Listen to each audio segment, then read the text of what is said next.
The stars had always been Kestra's compass, but tonight they offered no guidance as her scout vessel. Whisper's Edge tumbled through the atmosphere of an unnamed world. Warning klaxons shrieked through the cramped cockpit while her hands flew across holographic controls, fighting systems that no longer obeyed her commands. "Stabilizers offline," she muttered in her native tongue, watching altitude readings plummet. The engine core that had served faithfully for 3 cycles now sparked and wheezed its death throes. Through the viewport, an alien landscape rushed toward her. Dense forests broken by rocky outcroppings and what appeared to be a river cutting through the valley below. The impact came like the fist of an angry god. Kestra awoke to the acrid smell of burning circuitry and the taste of copper. In her mouth, her violet-blue skin bore fresh cuts and something warm trickled from her temple down to her jaw. The cockpit had partially collapsed, trapping her legs beneath twisted metal. She tried reaching her emergency beacon, but the communication array lay in sparking ruins. No distress signal, no contact with the fleet. The implications hit her like a second crash. Her people, the Vithani Confederation, had strict protocols about lost scouts. After 30 rotations without contact, she would be declared dead and forgotten. Such was the price of exploring the frontier. She was still struggling to free herself when footsteps crunched through the debris outside her ship. "Hello in there. You alive?" The voice spoke in crude galactic standard, heavily accented. Human. Kestra's hand instinctively moved to her sidearm, only to find the holster empty. Her military training screamed warnings about the unpredictable nature of humans, their tendency toward violence, their chaotic emotions, their complete disregard for proper protocol. A shadow fell across the cracked viewport, and she found herself staring into weathered brown eyes set in a face marked by sun and hardship. The human male appeared to be in his middle years with graying hair and clothes that had seen better decades. Most unsettling was his expression. Not the savage bloodlust her instructors had described, but something approaching. Concern? "Easy. There," he said, raising both hands as she pressed back into her pilot's seat. "Name's Dane. Dane Holloway. Saw your ship come down like a meteor. That was some crash. Stay back," Kestra managed in broken standard, though she doubted she posed much threat in her current condition. Dane's eyes took in her alien features. The elongated limbs, the ridge of cartilage along her skull, the way her large, dark eyes reflected light like a nocturnal predator's. If he felt fear or revulsion, he hid it well. "Look, I don't know what species you are or where you're from, but you're hurt and trapped. This ship's leaking something that smells toxic, and there's a storm coming in fast. You want to live through the night. You're going to need help." As if summoned by his words, thunder rumbled across the valley. Through the damaged hull, Kestra could smell rain on the wind. Her people might consider humans primitive, but this one was right about her situation. Pride would be poor comfort if she died alone in a wrecked ship. "I require assistance," she admitted, hating how the words tasted. Dane nodded and began, working at the twisted metal pinning her legs. His movements were efficient, careful not to cause additional injury. "What should I call you?" "Scout Lieutenant Kestra of the 3rd Reconnaissance Wing," she replied formally. "Well, Kestra, let's get you out of here before this whole thing decides to explode." As he worked to free her, she studied his hands, scarred, calloused, but surprisingly gentle. Perhaps her people's knowledge of humans was incomplete after all. The storm arrived with violent intensity, turning the forest into a maze of lashing branches and driving rain. Dane's cabin sat nestled against a cliff face, its stone foundation and reinforced walls, testament to someone who understood the planet's harsh moods. Kestra limped inside, supported by his steady arm, her pride warring with necessity. "Not much to look at, but it's dry," Dane said, guiding her to a worn but comfortable chair near the fireplace. The interior was Spartanly furnished. Rough-hewn furniture, shelves lined with books and mechanical parts, and walls adorned with maps of the surrounding region. Kestra winced as she settled, her left leg throbbing where debris had struck it. "Your dwelling is adequate," she managed, though privately she found its rustic simplicity oddly appealing after years in sterile military quarters. Dane busied, himself preparing tea from dried leaves, his movements economical and practiced. Been living here 5 years now. Came looking for quiet, found more than I bargained for. He glanced at her injuries. Mind if I take a look at that leg? Used to be a medic, long time ago. Every instinct screamed against allowing a human to tend her wounds, but practical necessity won. Very well. His examination was thorough and professional, fingers probing for fractures with surprising expertise. Nothing broken, but you've got some deep bruising. These cuts need cleaning too. He paused, studying her unusual physiology. Your people heal differently than humans? Vithani cellular regeneration is superior to most species, she replied stiffly, then immediately regretted revealing even that much. Vithani, he repeated, testing the word. That explains the ship design I couldn't recognize. You're a long way from home. Reconnaissance mission. Routine patrol of this sector. She watched him apply antiseptic to her wounds, noting how his scarred hands remained steady despite what she'd been taught about human nervousness around other species. This world was uninhabited according to our charts. Dane's expression darkened slightly. Used to be a colony world. Kepler 442c, we called it. Most folks pulled out when the trade routes shifted and the corporations moved on. Left behind a few stubborn souls like me who prefer solitude to society. Thunder crashed overhead, rattling the windows. In the firelight, Kestra studied her unlikely rescuer more carefully. His clothes were patched but clean, his cabin organized despite its humble appearance. Nothing matched the chaotic, violence-prone image of humans her people propagated. Why do you remain here alone? She asked before she could stop herself. For a moment, something haunted flickered across his features. War changes a man. Saw too much, lost too many friends. Sometimes peace is worth more than civilization. Before she could respond, a sharp crack echoed from outside. Not thunder, but the distinctive sound of energy weapons. Dane was on his feet instantly, moving with fluid grace to a weapon locker hidden behind a false panel. Raiders, he growled, pulling out a battered but well-maintained rifle. They've been hitting isolated settlements looking for salvage and supplies. His eyes met hers. Can you fight?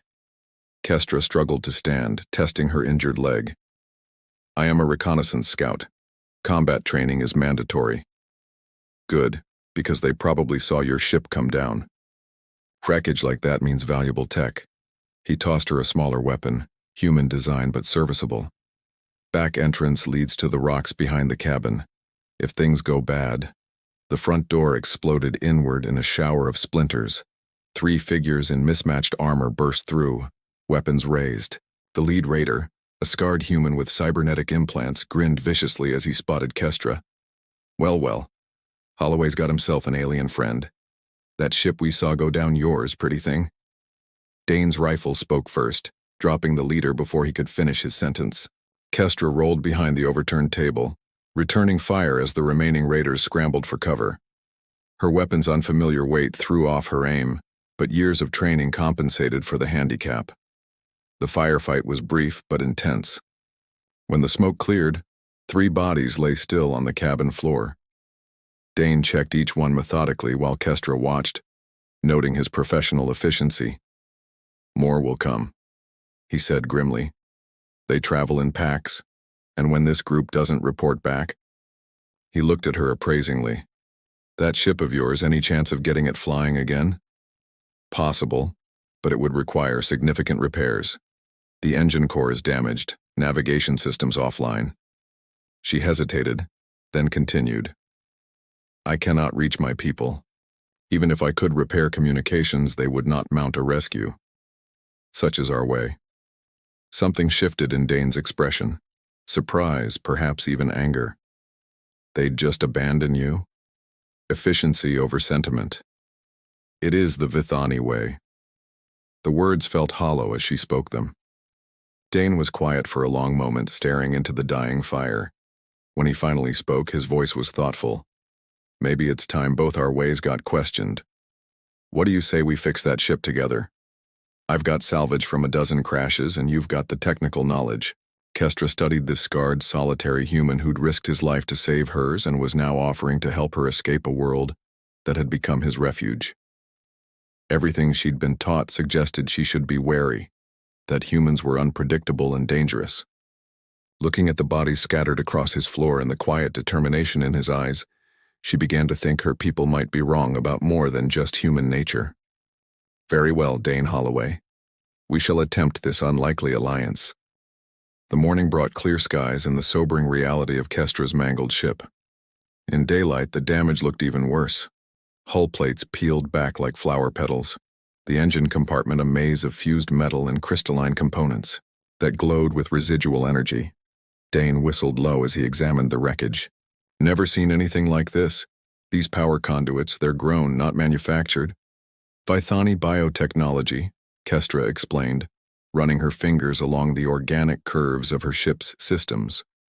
We cultivate our technology rather than build it. The ship and I share a symbiotic bond. She touched a section of hull that pulsed weakly at her contact. It lives, in its way. Which means it can heal, given the right conditions. Dane's engineer's mind was already working, seeing possibilities where others might see hopeless ruin. Perhaps, but it requires materials we do not have, techniques you could not understand. She stopped, hearing the unconscious arrogance in her words. Forgive me, that was inappropriately dismissive. Dane's smile held no offense. Been called worse by better people. But maybe you're selling human ingenuity short. He gestured toward his workshop, a converted cave filled with salvaged technology from a dozen different worlds. Spent 30 years fixing things that weren't supposed to be fixable. Might surprise you what crude human methods can accomplish. They worked through the day, Kestra guiding while Dane improvised solutions with materials that shouldn't have been compatible. His hands were sure and skilled, finding ways to bridge gaps between alien biotechnology and human engineering that her rigid training had never considered. Where did you learn such techniques? She asked as he successfully grafted a human power coupling to one of her ship's neural networks. War teaches you to make do with what you have. His voice carried old pain. Battle of Proxima 7. Our supply lines got cut, equipment failing, men dying. You learn real fast that textbook solutions don't mean much when people are counting on you to keep their life support running. Kestra had heard of Proxima 7, a brutal conflict between human colonial forces and the Zelkan Empire. Her people's intelligence reports had painted it as typical human aggression, but seeing Dane's haunted expression made her question those narratives. You were a combat engineer. Among other things. Medic, technician, sometimes just another rifle. When the line got thin, he paused in his work, staring at something only he could see. Lost good friends there. Good people who deserved better than dying in the void for corporate mining rights. Is that why you came here? To escape the memories? Dane was quiet for so long she thought he wouldn't answer. When he finally spoke, his voice was barely above a whisper. Had a partner, Elena. She was a pilot, best I ever knew. Could thread a needle with a cargo hauler if she had to. His hands stilled on the components before them. She didn't make it home from Proxima. Understanding dawned, and with it an unexpected ache in Kestra's chest. I am sorry for your loss. Been 5 years. Some days I almost convince myself I'm over it. He resumed working, but his movements had grown mechanical. What about you? Someone waiting back home for Scout Lieutenant Kestra? The question caught her off guard. Vithani do not form personal attachments as humans do. We are assigned breeding partners for genetic optimization, but emotional bonds are considered a weakness. Inefficient. Sounds lonely. It is simply our way. Emotion clouds judgment, compromises mission effectiveness. Even as she spoke the words, they felt increasingly hollow.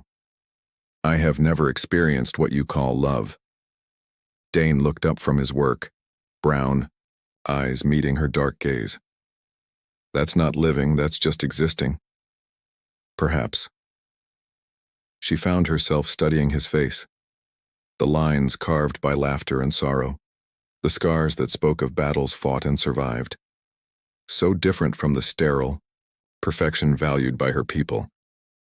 Your Elena, what was she like? A genuine smile crossed his weathered features. Stubborn as hell for one thing. Never met an impossible flight plan she wouldn't try. Had this laugh that could fill a room, made everyone around her feel like they mattered. His expression grew, wistful. She used to say the universe was too big and too beautiful to waste time on fear. She sounds remarkable. She was. He returned to the delicate work of connecting alien and human technologies. Think she would have liked you, actually. She always said the best adventures came from the most unexpected places. As the day wore on, they fell into an easy rhythm. Kestra found herself sharing stories of her own. The rigid discipline of Vithani military academies, the endless drills and conditioning designed to suppress individual thought. In return, Dane spoke of his travels, the worlds he'd seen, the people he'd met who'd changed his perspective on the universe. Your people, Kestra said during a break in their work. They are not what we were taught to expect. What were you taught? That humans are chaotic, violent, ruled by primitive emotions, dangerous to approach, impossible to predict. She gestured at their collaborative work, the careful patience he'd shown in teaching her his improvised techniques. This contradicts those teachings, Dane chuckled. Well, we can be pretty chaotic and violent when circumstances call for it, but most folks just want to live their lives, care for their families, maybe leave the universe a little better than they found it. He studied her carefully. What about your people? Are they really as cold and calculating as you make them sound? Kestra considered the question seriously. We value order, efficiency, the collective good over individual desires. It has served us well.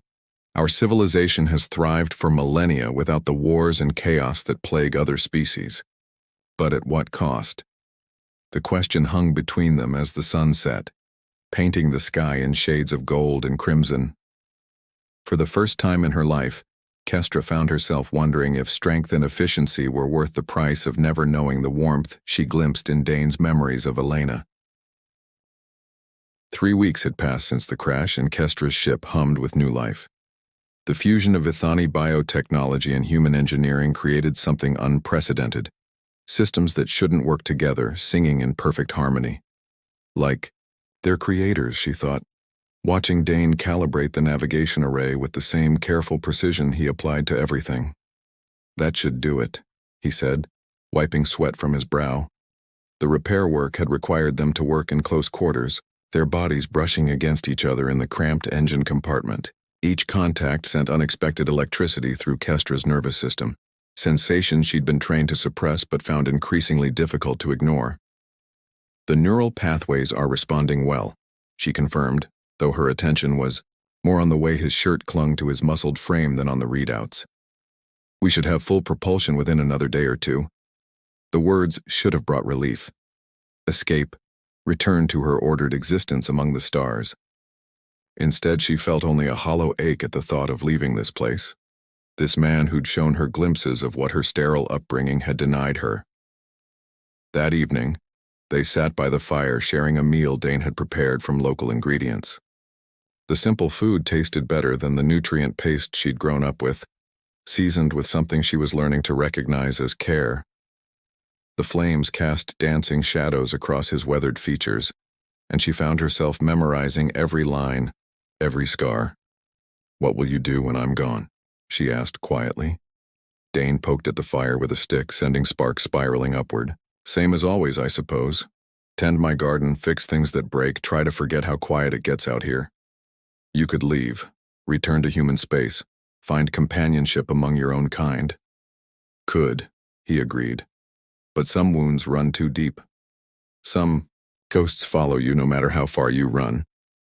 He looked at her then, and she saw something raw and vulnerable in his expression. Besides, I'm not sure I remember how to be around people anymore. Been alone too long. You were not alone with me. The words escaped before she could stop them, loaded with meaning neither of them could ignore. The air between them grew charged, electric with possibility and fear. Kestra. His voice was rough, uncertain. I know this is forbidden, she whispered, moving closer to him on the worn couch.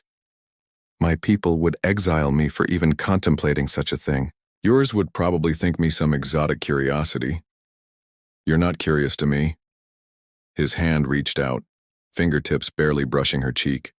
Her skin was cooler than human normal, silky smooth except for the delicate ridges that marked her as alien. You're beautiful, strong, more alive than anyone I've met in years. She turned into his touch, eyes closing as she savored the gentle contact. In all my training, all my conditioning, they never prepared me for this. For you. I don't know what I'm feeling, but I know I don't want it to end. When she opened her eyes, he was closer, close enough that she could see the flecks of gold in his brown irises, smell the scent of his skin mixed with wood smoke and machine oil. Human, alien to her senses, yet somehow more familiar than anything in her carefully ordered life. If we do this, he said softly, there's no going back. For either of us. I know. Her voice was barely a breath.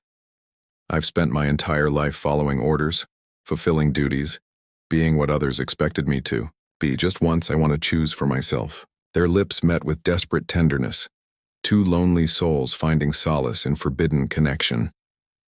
She tasted foreign and familiar at once, her mouth cooler than his, but warming under his touch. Her hands fisted in his shirt, pulling him closer, as years of suppressed longing broke free from military discipline. He lifted her easily, carrying her to his simple bedroom where moonlight streamed through the window. They undressed each other slowly, mapping the differences and similarities between their bodies. Her skin seemed to glow in the pale light, marked with patterns that resembled delicate tattoos but were as natural as breathing. You're sure? He asked one final time, even as his body trembled with want. I have never been sure of anything, she replied, pulling him down to her. But this feels like truth, like coming home to a place I never knew existed. Their joining was gentle at first, tentative exploration of uncharted territory. But as compatibility became clear, passion overtook caution. They moved together with increasing urgency, two wounded hearts finding healing in each other's arms. She cried out in languages he didn't recognize, while he whispered her name like a prayer against her throat. Afterward, they lay entwined, her head on his chest as his fingers traced the elegant curves of her spine. Neither spoke. Words seemed inadequate for what had passed between them, the barrier crossed that could never be uncrossed. What happens now? She finally whispered into the darkness.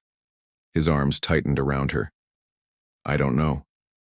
But whatever it is, we'll face it together. Outside, the stars wheeled in their ancient patterns, indifferent to the small revolution taking place in a remote cabin on a forgotten world. Two hearts that should never have met, two souls that shouldn't have been compatible, had found in each other something neither had known they were missing. The universe, it seemed, had its own plans for the future. The morning brought more than just dawn. It brought the distinctive whine of atmospheric engines cutting through the forest quiet. Kestra bolted upright in Dane's arms, her enhanced hearing picking up frequencies beyond human perception. Vithani. Patrol ships, she whispered, ice forming in her stomach. 3 of them approaching from the northwest. Dane was already moving, pulling on clothes with military efficiency. How long do we have? Minutes, perhaps less? She struggled into her flight suit, mind racing through possibilities. All of them ended badly. They will have tracked my ship's biosignature once repairs reached this level. Standard protocol demands immediate extraction and debriefing. Through the window they could see distant shapes descending through the morning. Sky, sleek organic curves that moved with predatory grace. Beautiful and terrible, like her people themselves. And if they find me here? Dane asked, checking the charge on his rifle with practiced ease. Humans are classified as potentially hostile. They will consider you a contamination risk. Her voice broke slightly. They will kill you without hesitation. The lead ship touched down in the clearing beside her battered craft. followed by the other two in perfect formation. Armored figures emerged, her own kind, but now they seemed alien, to her eyes cold and mechanical in their precision. Commander Veltar stepped forward, his ceremonial scarring marking him as high command. Behind him came two assault specialists, weapons at ready. Even from this distance, Kestra could read the disgust in their body language as they examined her jury-rigged ship. "Scout Lieutenant Kestra." His voice carried clearly across the clearing, amplified by his suit's speakers. "You will present yourself for immediate extraction. Your continued survival is unexpected." Dane touched her shoulder gently. "Go to them. This is your chance to get home safe." She turned to face him, memorizing every beloved line of his weathered face. "And abandon you? They will execute you the moment I'm gone. Contamination protocol, no witnesses to unauthorized contact." "Then we run. My old service shuttle's hidden in the next valley. Still has some flight time left in her. Against 3 military vessels, we would not escape the system." She closed her eyes, feeling the weight of impossible choice. "There is another option." The idea had been growing in her mind for days, crystallizing into desperate possibility. She'd always excelled at tactical analysis. Perhaps it was time to apply those skills to her own situation. "I could defect, claim political asylum, denounce the Confederation's policies." Her voice grew stronger as the plan took shape. "Your government would protect me for the intelligence value alone. Kestra, you'd be giving up everything. Your people, your culture, your entire life." "My people abandoned me the moment my ship went dark. My culture values efficiency over compassion, order over love." She took his hands in hers, feeling the calluses that spoke of honest work, honest struggle. "You showed me what life could be. How could I return to mere existence?" The sound of approaching footsteps reached them. Her former comrades were growing impatient. Soon they would come looking, and any chance of choice would vanish. "Scout Lieutenant." Veltar's voice carried dangerous edge. "You will comply immediately or face charges of dereliction." "Stay here," she told Dane. "Whatever happens, do not interfere, promise me." His eyes searched hers, seeing resolution that couldn't be shaken. "I promise, but if they hurt you, they won't, not immediately." She kissed him once, fiercely, tasting love and fear and desperate hope. "Trust me." Kestra walked into the clearing with her head high, every inch the military officer she'd been trained to be, but inside, her heart hammered with the rhythm of rebellion. "Commander Veltar." She stopped at regulation distance, offering the prescribed salute. "Reporting as ordered." His scanning gaze took in her appearance, the human clothes, the way her posture had subtly changed, the unmistakable signs of alien influence. "Explain your survival, Scout Lieutenant. Our projections indicated 0 probability of successful emergency landing. I received assistance from a local inhabitant, a human salvage expert who helped repair my vessel." The temperature around them seemed to drop. "You had contact with humans? Extended contact?" 37 days, Commander, during which time I learned significant intelligence about their capabilities, their technology, their potential strategic value." Veltar's scarred features twisted with disgust. "You have been contaminated. The purification protocols will be extensive. Where is this human now?" "That," Kestra said quietly, "depends on what you're willing to offer in exchange for my cooperation." For a moment, the clearing was silent except for wind through the trees. Then Veltar's hand moved to his sidearm. "You forget yourself, Scout Lieutenant. You have no authority to negotiate." "Perhaps. But I have something you need.